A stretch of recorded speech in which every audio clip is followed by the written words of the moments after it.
Hi and welcome. My name's Jen, and today we're actually going to be starting onion seeds. It is the dead of winter, it is very cold outside, and it is January, and you wouldn't think that maybe right now is gardening season, but for me it is. Lots of people maybe won't start onions from seed. There are two different ways to start onions typically. You can buy them in sets or you can start them from seed.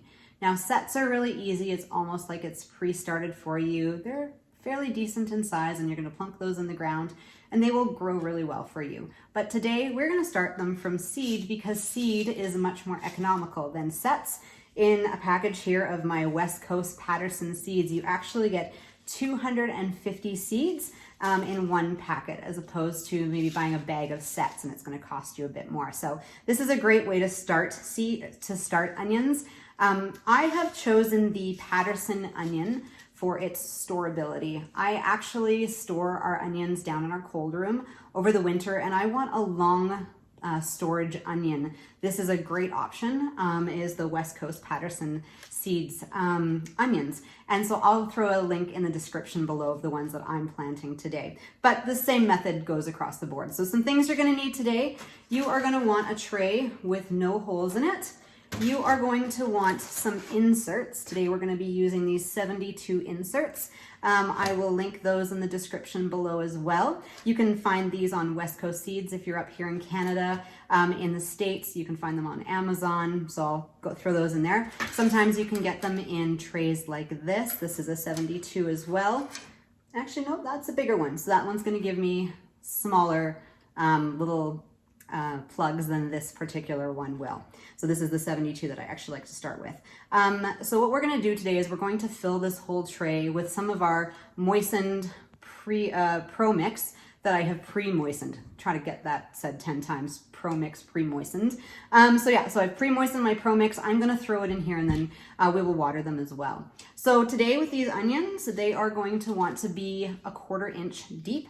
So we're going to place the Promix in our trays here. We're going to make sure that we leave a sort of a little bit of space at the top. We can push them down a little bit.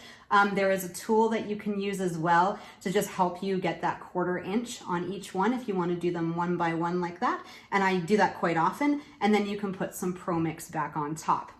Onions, if you do start from seed, they are biannual. So we want to start them really early in the winter here. And then that way they're going to mature into onions for us this year. Now I have had some onions over winter for me. I've gone out the next year and forgot to pick up 1 or 2 and he's still growing there in the spring.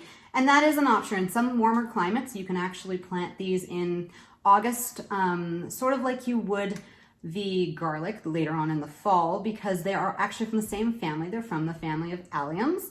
And these are going to overwinter for you, and then they're going to grow, and then what they're going to do is they're going to shoot up a flower for you that's going to give you your seed for the next year. So with us though this year, because we're just starting these seeds, we're going to start them in the dead of winter in January here indoors. We're going to put them under a grow light and we're going to get them going. Now I love these little plugs because I just pull out one and then I plop it into the ground in the spring where I want to plant them. They're so easy. I absolutely love these. The other thing is too, you can give them haircuts throughout the winter months and you can actually use those greens in your salads and stuff as you're going along. So let's get started. Okay, so we're going to go ahead and fill all these in. Okay, so there we have it. I've actually gone ahead and filled my 72 tray with my Promix. Now there's a couple ways that you can do this. You could just use your finger and push it in a little bit on each one, making sort of that 1/4 inch indent, and then go ahead and throw some Promix back over the top of it. The other thing you can use, some people use vermiculite. That is a possibility to cover with as well. You can use one of these little handy dandy tools. It's got a bunch of numbers on it, which gives you the depths. We've got centimeters on one side and inches up here in Canada. I'm sure in the States you're going to get those inches. And you can just go along and put those in each spot, that 1/4 inch deep.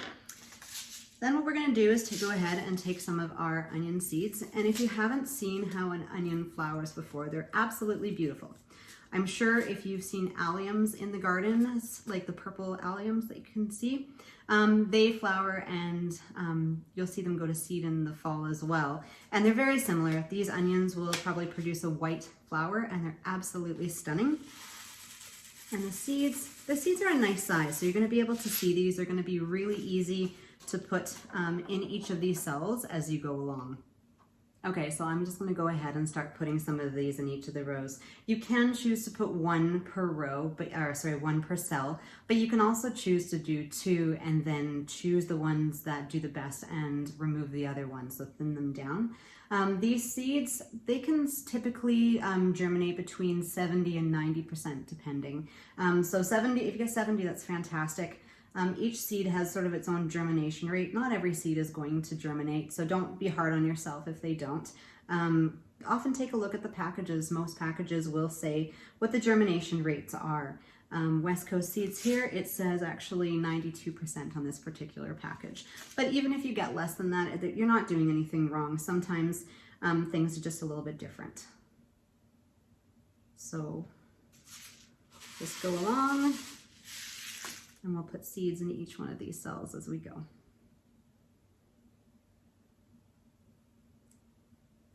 So I'm sort of choosing the method where I'm actually just going to place them on top.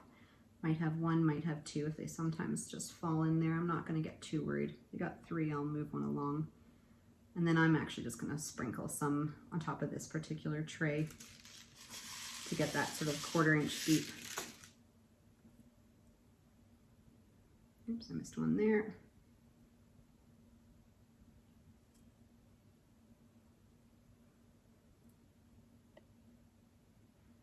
The nice part is these are big enough you can kind of see them as you go along. Okay, so I have all my seeds in their tray now, and what I'm going to go ahead and do is I have some dry Promix this time that I'm going to put on top. I don't really want anything wet and chunky on top here, so I'm going to just go ahead and sprinkle this on, sort of like this.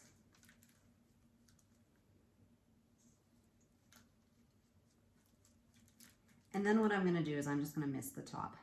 So the nice part is that because we pre-moistened all of our soil in here already, I don't have to worry about getting it wet all the way to the bottom because we did that already. It's just this top layer with our seeds underneath that I have to worry about.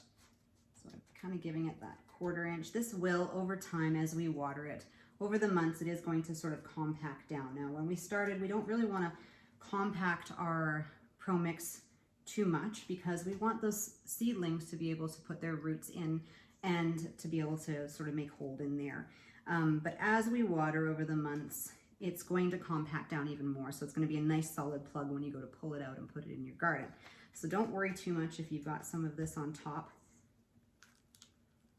You can kind of just sort of push it into the holes there. Okay, so there we have it. Our tray is complete. We've got all our onions sort of put to bed here. And then what we're going to go ahead and do is just mist.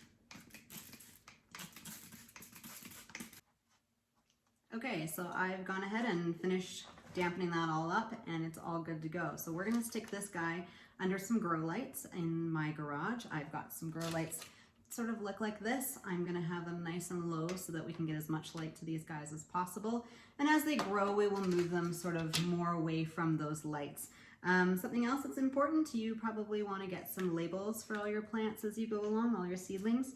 It's important to label them so you know what you've purchased, what's coming up where, especially if you're new to this. But even for me, I want to know which seeds did really well. And so we're just going to stick that guy in there, and we're going to go stick this over on our grow tray. So I just wanted to thank you guys for joining me today in starting your onion seeds. I really appreciate you coming and checking this out.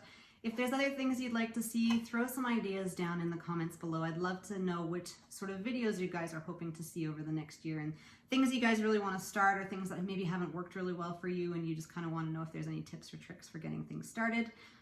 Even around the home as well, with canning and gardening, of course, small animals. I'm going to be doing videos all throughout the year. So just give me a like on this video, that'd be helpful, and throw a subscribe in there too. And that way you can get notifications, hit that bell button, and then anytime I make a new video on seed starting or canning, you can come check it out and see what I have to show you and see if it's useful at all to you guys. I really appreciate the support. Thanks so much, and we'll see you again soon. Bye.